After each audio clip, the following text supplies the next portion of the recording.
Hello day, adi in my life as a living alone. Sayo ra kayo ko ni mataan ni bayot kay gigutom na jud kuyot.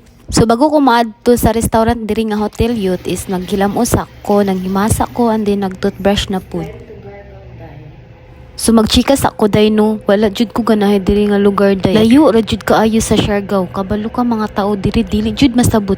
Kay ug moana ka sa tricycle driver nga sir, pasakyaw maadto kog ingon ana. Ikaw may noong pangutanon asa na siya ma'am. Gusto jud na ako ingnon nga bugo ka sir. Nganong namasahiro pa man ka sir nga wala man day ka kabalo kung asa na ang mga lugar. Kabalong tourist ko diri so wala jud ko kabalo kung asa na. So mao gani gusto ko mo sakay sa imuha kay gusto ko ihatod mo po didto nga lugar. As in dili jud ka basta-basta makagawas diri ayot kay lisod jud kaayo wala jud magpasakay sa imuha. Ug ang mga tao po diri sa gawas no kuyaw kaayo kay tutukan jud ka.